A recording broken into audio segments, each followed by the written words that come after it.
Sizlardan ozgina motivatsionniy rolik olamiz.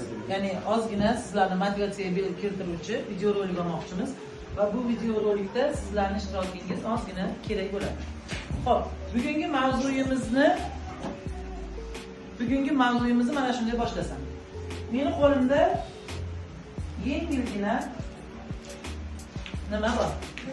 G'isht. Bundan nima qilsa bo'ladi? Nima qilsa bo'ladi? Uy. Yana. Maktab. Yana. Bog'cha. Nima qilsa bo'ladi? Yuziga ursa bo'ladi. Ursa bo'ladi. Yana. Otsa bo'ladi. 2 ga bo'lsa bo'ladi. 2 ga bo'lsa bo'ladi. 3 ga bo'lsa bo'ladi. 3 ga ham bo'lsa, bu maydalasa ham bo'ladi. Lekin buni vazifasini, asosiy vazifasini qurilish ishlarida ishlatsa bo'ladi. Buni asosiy materiali nimadan paydo bo'lgan? Loydan. Qumdan, loydan paydo bo'lgan va qaysidir gradusda qizdirilib, pechga solib, pishiq g'isht tashkil etilgan. Lekin bu hatto bitta g'ishtni ham o'zini vazifasi bor ekan. Va mana shu bir donagina g'isht ham o'zini g'isht bo'lib qolib ketmaslik uchun juda ham katta yo'llarni bosib o'tar ekan. Bitta g'isht bu g'isht. Bir dona g'isht bu oddiy g'isht. Agar bu ko'payganda nima bo'ladi? Uy bo'ladi. Uy bo'ladi, bino bo'ladi, qasr bo'ladi. Xullas kalom, bu bir donagina oddiygina g'ishtni fransiyalik arxitektor aytgan ekan, Louis Kahn degan arxitektor aytgan ekan. Hattoki bu g'isht o'zini g'isht bo'lib ketishidan ham o'zini himoya qiladi. G'isht bo'lib qolib ketishni o'rniga o'zini boshqa narsaga aylanishni xohlar ekan. Hattoki men sizga hozir bitta video rolik qo'yib beraman.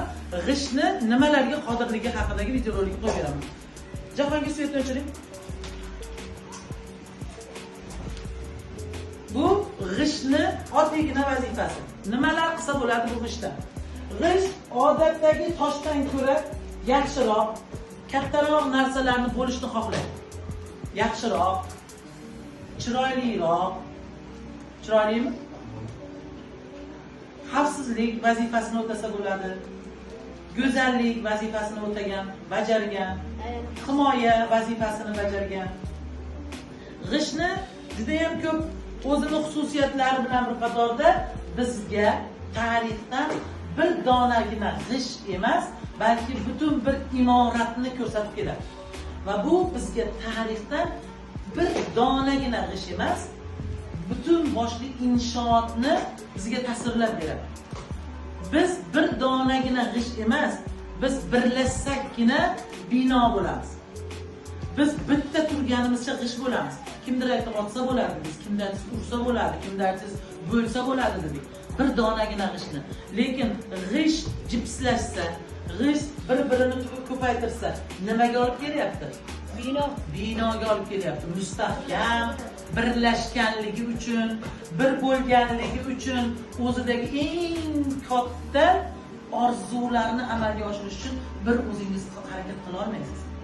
Buni eng asosiy yo'li, eng asosiy bitta maqsadi faqatgina birlashish kerak.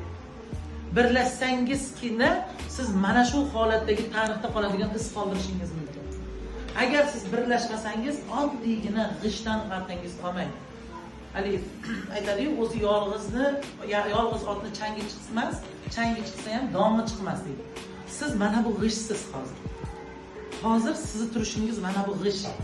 Qachonki birlashasiz, qachonki mustahkamlanasiz, qachonki birlashasiz, qachonki siz fikringiz bir joydan chiqadi, qachonki gaplaringiz bir joydan chiqadi, qachonki 8-sinf Jaloliddin Manguberdi sinfi bo'lib birlashgandagina siz tarixda iz qoldirishni boshlaysiz. Yana shu maqolni qaytaraman. Yolg'iz otning changi chiqmas, changi chiqsa ham dong'i chiqmas. Ya'ni bu bizni eng sizga bitta haqida beradigan motivatsionniy gapim edi. Shu bittagina motivatsionniy gapni shu videoga joylashga yoki bitta g'isht misolda ko'rsatib berishga harakat qildim. Tushundingiz deb o'ylayman. Rahmat, sog' bo'ling.